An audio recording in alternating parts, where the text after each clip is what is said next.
Hey, what's up guys, and welcome to the third episode of the Road to World Cup series Botswana edition. It has been a long time, over a month since I've recorded for this series. Unfortunately, after publishing episode 2 of this series, my game file became corrupted for both saves. I was just not able to progress. I spent a while trying to fix it, but since this international expansion mod is still in beta, there was just compatibility issues with certain mods that I had installed for the game. It was my mistake not being careful enough with that, and unfortunately we've had to scrap all of the progress we've made for the first 2 episodes. I'm not too disheartened by it because we're still very early on in this save, but unfortunately we've had to start from scratch, and I've spent a long time building up an entirely new Botswana team. So I'm in the summer of 2028 for this save. I recorded all the gameplay for this episode about 2 days ago. All of the action that took place was for the group stage of the qualifying matches for the Africa Cup of Nations in the summer of 2027. So 1 year before this date. The current overalls of the players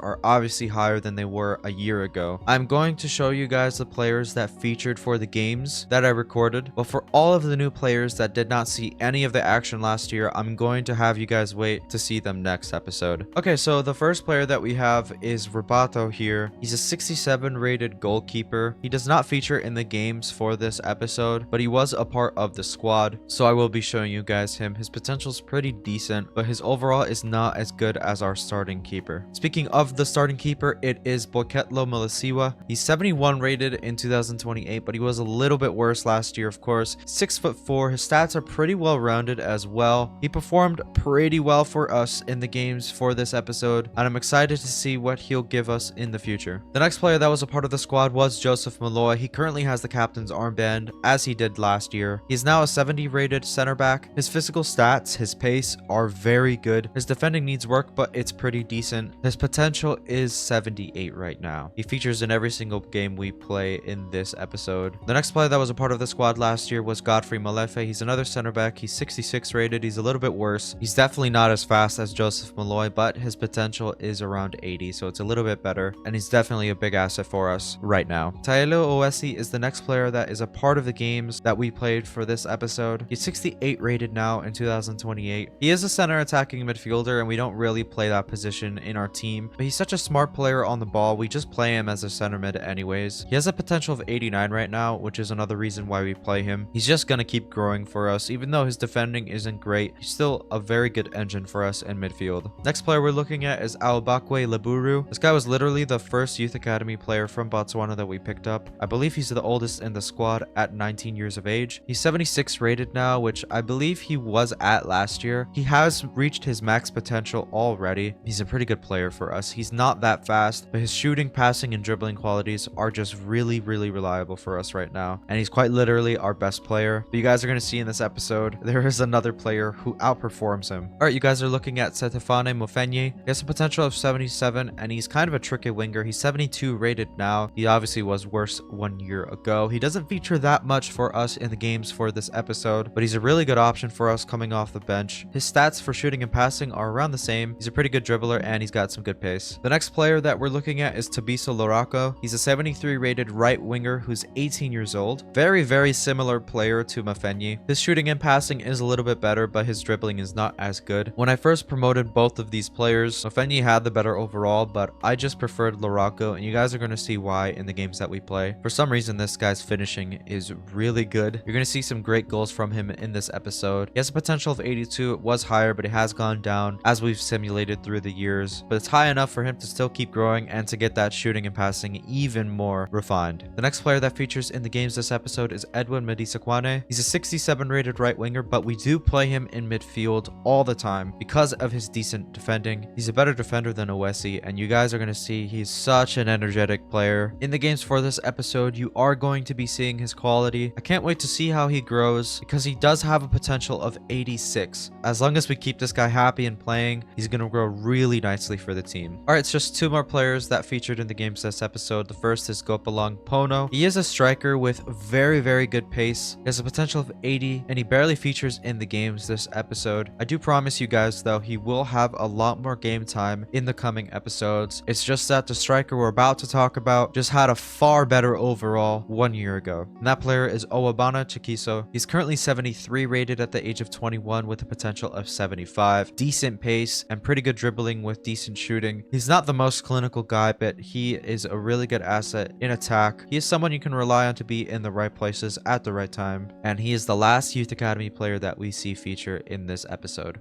Alright, so this was our group for the qualifier matches of the Africa Cup of Nations. In this format, only the top 2 teams in each group would qualify for the tournament, so it was always going to be a difficult ask. There was an interesting spread of teams with some really good sides like Senegal and Ghana. The first match in the group here against Ghana was going to be a real test and kind of give us a feeling of how we would perform for these 10 matches. So we started this match with a bit of positivity, just trying to be smart since Ghana will punish us with their quality. After finding some space with Laburu on the left wing, we fashioned this shot, but Larocco can't find the corner and it's saved.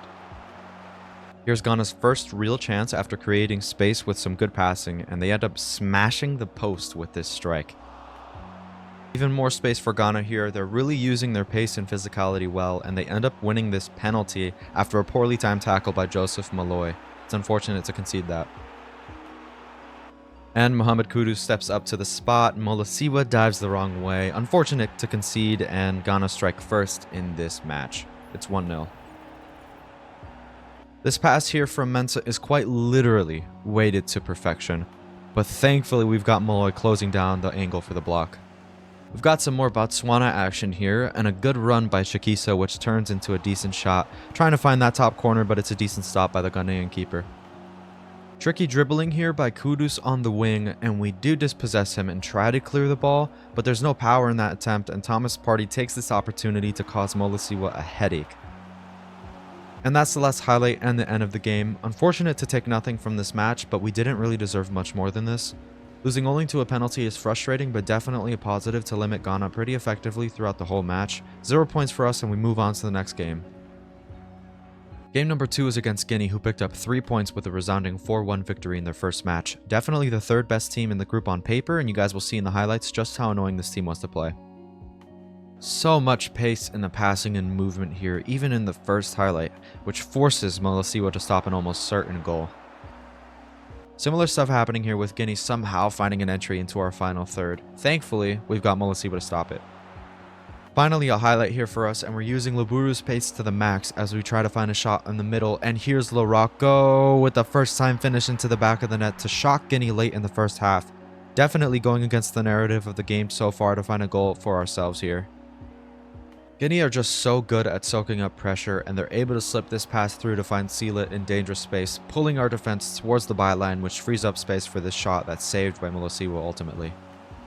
And the subsequent corner leads into this annoying shot that Molosiwa was able to get to as well. Guinea keep finding a lot of freedom on the wings, and it's just impossible to not give up the space at the edge of the box. They're so smart in their passes too, and here's Gilavogi with a bit of brilliance to find the angle for a low and driven shot into our bottom corner. Guinea steal the momentum here, and we're going to be dealing with more of this pressure in this match very soon.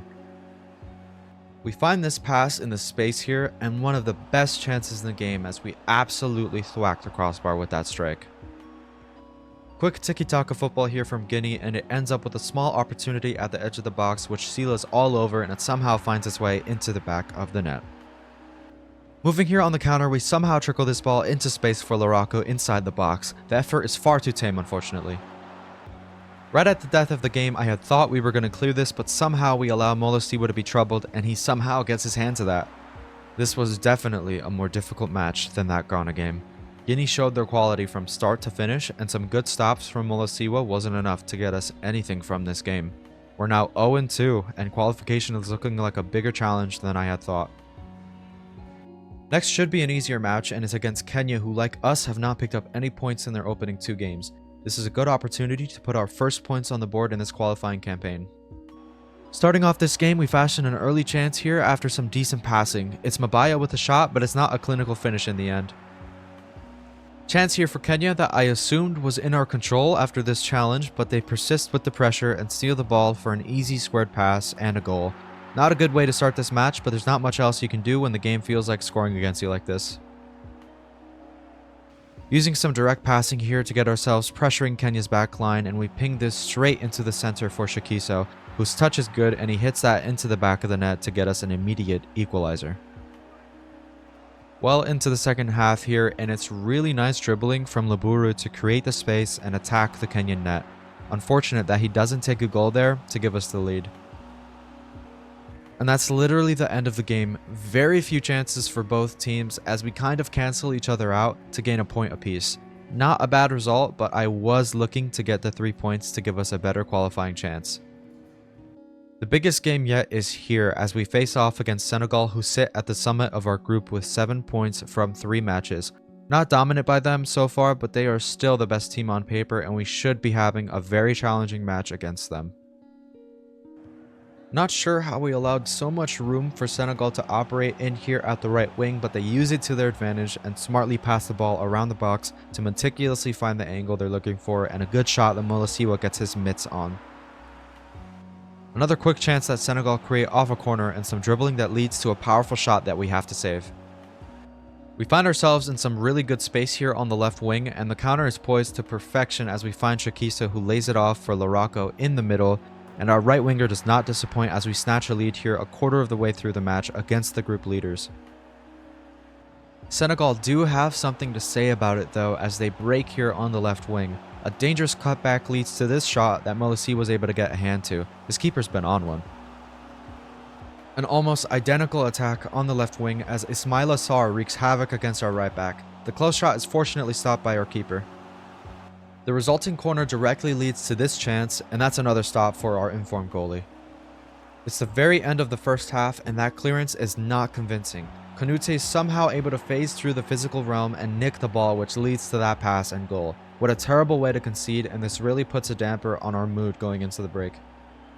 And here's Senegal with more of that slick passing. I tried to not commit too heavily to either side of Nicholas Jackson, but he's read it perfectly and finds the top corner for a really nice goal, giving them the lead just 12 minutes into the second half. Pace and space is the story here as Senegal continue to pepper our final third. We're lucky to not concede with this big chance. Really big chance for us as Laburu is able to cut inside to feed our attackers in the box, and that is a wonderful albeit sweaty pass that we're going to be taking every single day of the week to level the score. Unfortunately, that goal did not mean a thing as we concede a free kick at the edge of the box. You just knew it was going top bins. The AI never missed those. It's a bitter pill that we have to swallow. That was the last significant action of the game, and Senegal run away with all 3 points thanks to that set piece. Very frustrated to take that result since I thought we fought well and created enough to get something out of the match. Our hope of qualifying just got even smaller. Straight into the next game against bottom of the table Central African Republic. It's good passing and a chance that we end up squandering. We're applying more pressure here early in the game, and it's a great run by Medisa Kwane, who buries the chance and gives us a very satisfying early goal that we've been craving. Edwin's at it again trying to get a second goal, but the chip doesn't work out in his favor. Owesi in the midfield gliding past his markers and finding the pass into Larocco, who dribbles his way into some space for a left-footed strike into the bottom corner. We've now got a 2-goal lead for the first time in the episode, and we look like adding more against these guys. We're finding success attacking this wing, and we make the right pass to Larocco, who just caresses the ball into the top corner with his golazo. We're absolutely flying in this match, and the mood is completely elevated after picking up so many disappointing results so far in the qualifying round. Look at this press, guys. The Central African Republic simply cannot cope with us right now. They have to deal with another shot here, but we can't convert the chance. It's more woe in the second half for them, and we continue our rampage. Chiquiso goes across goal, but can't take this chance either, unfortunately. It's men against boys out there, and the cracks widen. Our press works out for us again in this match, and just witness the greatness. It's a divine chip over the keeper, and the cheek to try that is simply out of this world. Ridiculous. We're trying for even more here, and Larocco just can't be taken off of this ball. We ultimately find the left side of our attack, and Laburu troubles the keeper with his strike. The floodgates are wide open at this point, and Larocco tries for a chip himself to no avail. The follow-up shot does not find the back of the net either as it's saved. A little bit of space here for the opposition, and Yapende whips in a beautiful cross that finds the man at the back post for an unstoppable header. Our clean sheet is stolen from us as we lose our concentration at the very end of the game. Larocco is isolated here on the wing right after we've conceded, and he's trying for even more goals here with his body language. He finds this space with the touch, and he just curls that into the side netting with the keeper getting a slight touch. It's a great way to respond, but it's not going to be getting our clean sheet back, unfortunately. And that is a match ball for our special right winger as the game comes to a close. It's a 5-1 victory and it was barely a contest. What a way to end the first 5 matches of the qualifying round. We absolutely need to use this for momentum in the reverse fixtures. We now get a chance to face off against all of the teams in the group again. We start off here against Guinea, who gave us a good amount of trouble the last time we faced them. They sit in 3rd place with 7 points and a goal differential of 1. Starting off right early on, we find some good passes and Shikiso is one-on-one in the end but fluffs the chance. Breaking with not much help from the rest of the team, Lorocco is able to squeeze the pass here into our striker, who has the option to pass but delivers the blow himself. It's a really bad save from the keeper, but we're going to be taking anything we can get against this good side. It's 1-0 now. It seems like every time we find Lorocco in space, good things happen. He's able to dance his way through the middle of the park and finds his teammate here on the wing. Oesi composes himself and it's a respectable attempt. Oesi is really getting himself involved with these attacks as Laburu finds him running in behind again. Not a great finish in the end though. Guinea haven't really been able to come up with a solution for Oesi in his late run so far. Here he is again with a 3rd chance and he still hasn't found the back of the net. The opposition have not really troubled us too much as of yet, but in this highlight, Molosiwa is called upon again to stop a decent attempt. We can't say we haven't created chances this game because we have had a lot of shots. Pono tries one himself and we really need to be converting. The ball is played over the top here and the 2 cameras are able to link together for a shot that is plucked out of the air. And that's the end of the game. It is a narrow victory in the end, but it really could have been 3-0 at the very least. So many chances created, and if things were a little different, we could have seen ourselves drop 2 points if Guinea had scored. Now that we have 2 wins, we found ourselves sitting in 3rd place, 3 points behind our next opponents, Ghana. The first match against them was not as hard as I had imagined it would be, so there could be a small opportunity for us to leapfrog them with a win here.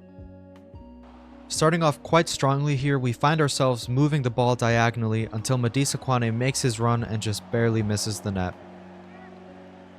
Kind of a similar move here with Laburu involved heavily on this side of the pitch. We managed to find the pass inside, and that's really great composure from Lorocco, who gets another goal for himself in this episode.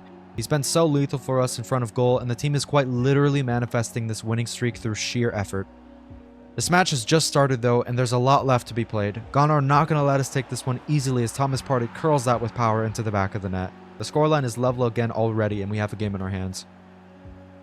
Our next chance comes on the right wing this time as Lorocco brings the ball forward and centrally with the move ending in this agonizingly close effort from Laburu. We're not going to let that discourage us though as we continue our attacks into the second half looking for the lead with this effort from Madisa Kwane that just goes wide. I was absolutely stressing at this point because I knew that we deserved to score another goal here. With great conviction, the team finds the right passes, and the shot is struck elegantly into the bottom corner. Shikiso comes up with the goods for us at such a critical moment in our campaign. And that turned out to be the winner in this match. A back and forth game with Ghana ends with us taking all 3 points home, as well as second place spot in the group. Our destiny lies directly in our hands now from here on out. Immediately we jump into the game against the Central African Republic, who are still performing poorly in the group. And their pain will continue for the time being as Lorocco forces his way through the defense for a sneaky goal just 7 minutes in. And it doesn't seem like this team have learned their lesson from the previous game as our press finds them out again. It's a glorious chance and Shikiso really should be scoring. He does, however, kind of make up for the miss here with his involvement in this move. It's good passing that leads to this chance for Oesi, who finally gets his goal, and our form appears to continue in this match. The Central African Republic are in for another spanking. We really do shine against this team specifically.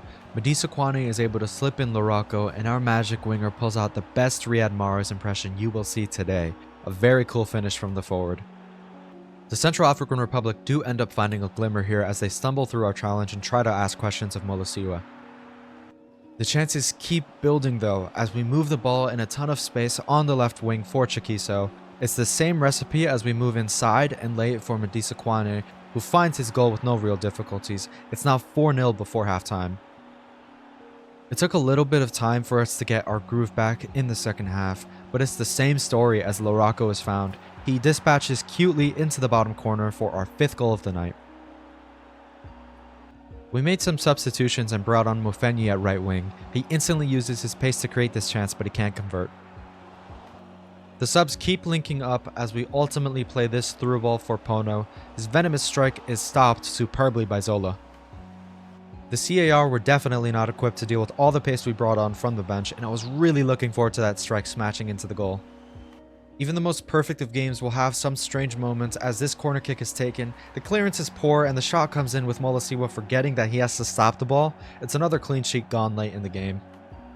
Besides that last bit, it was a very pleasing night for Botswana as we kept our winning streak alive. With only 2 games remaining in the qualifying round, it was genuinely looking like we could get into the 2028 tournament. This next one was a nail-biter. Senegal still top the table by some distance, and Ghana are breathing down our necks and are still only a win away from taking second spot. A draw would keep us in second place on goal difference only. It's time to test this form of ours. We unfortunately needed to rest some key players like Lorako and Shikiso because of fatigue. Thankfully, we still have Mofenyi able to help us out with his pace, and it shows here as he literally just runs all the way with the ball and pokes it home for an early 1-0 lead. Senegal appeared to still be shocked from conceding so early on that they allowed us to break into space on the left wing, where we end up moving the ball inside towards the real player Orobonye, who gets lucky with that rebound and scores an easy goal. We could not have asked for a better start. The fortune turned out to be shared, however, as Senegal enter our final third for the first time, forcing a save out of Molosiwa, which trickled back into their path for an even easier goal than our second. We were determined to prove that our goals were not flukes though. We show Senegal with this move that we are a legitimate force to be reckoned with and that our attack must be feared. We grab our third goal of the night to restore the 2-goal cushion, all before the 30-minute mark. Another dangerous move by us sees us create a 2v2 situation with Laburu and Mofenyi. It does end up in a weak effort that's saved though. I didn't think much of this move when it happened, but as the cross came closer to Nicholas Jackson, the spectacular seemed a little bit more in reach. It's a thunderous strike that sends shivers down Molosiwa's spine. This highlight comes at the end of the game where Dayada decided to toggle his pro-level dribbling and leave all his markers in the dust. The space is created and the ball is squared. That one was always going in the back of the net. Thankfully, that was the last goal of the night, and we take all of the spoils once again. Ghana will remain in third for now, and we can seriously start thinking of booking our flights for next summer, as long as we get the job done in the final game. It's now the final match, game number 10. It's the most favorable matchup we could ask for at this point as we face bottom of the table Kenya. As long as we don't lose, we will be qualifying for the 2028 Africa Cup of Nations. We have our starters fully rested for this game, and we are able to show Kenya the true might of our in-form attack. The move doesn't go as planned at first, but we steal the ball back in the box, finding Shikiso, who creates the perfect angle for Lorako to pass the ball into the bottom corner with great finesse. It's already 1-0. We continue our party on the left wing as we involve our left back Mangolo with his great run. As usual, we move the ball inside, and it's Lorako providing this time for Medisa Kwane, who has the audacity to pull off the fancy stuff in such an important game. I'm all here for it though. It's the last highlight of the half as Medisa Kwane plays Lorako through for a one-on-one that the winger isn't able to convert. Early in the second half, we're finding great runs in the midfield as Owese charges forward. He takes the responsibility himself and goes for goal, forcing a save out of the keeper. It's action on the right wing now as the real fullback Kebwe causes issues for Kenya. The ball is played into an injured Chikiso who isn't able to score, unfortunately. We kind of shoot ourselves in the foot with this next chance as Mangolo naively gives the ball away deep in our half. Thankfully, the angle didn't favor the Kenyan attacker and the shot is saved. It's an unassuming corner that's delivered into the box, but it immediately turns into a chaotic blip as the ball is cleared off the line and ricochets off the crossbar. Kenya are now starting to get into the rhythm as the game draws closer to the end. It's a great pass and a greater block by Detlokwe. Pono comes off the bench and is able to use his pace immediately. He goes all the way by himself and it's a 1v1 situation that he loses ultimately. And that will bring us to the end of the game as well as the qualifying round. After such a disappointing start, we go on an unreal run to win our ticket for the Africa Cup of Nations next year. This is fantasy becoming reality. What an episode we've had. What an episode Lurako's had. He summoned the spirit of Mbappe in the last 6 games to get us qualified for next summer. That's gonna be it for me this episode. It's been a lot of work to put this one out. I know it's been a long time since I've published, and I know that this episode is getting kind of long at this point, but I needed to cover all of this information because of what happened to the previous save. I just hope you guys are gonna stay tuned for this because we're finally playing in the Africa Cup of Nations. I can't wait to get started, and you guys need to stay tuned for the next episode. If you guys enjoyed this episode though, make sure you leave a like on it. Leave any suggestions you have for the series down below in the comment section. Make sure you subscribe to the channel to not miss out on future videos, and I'll be seeing you in the next one.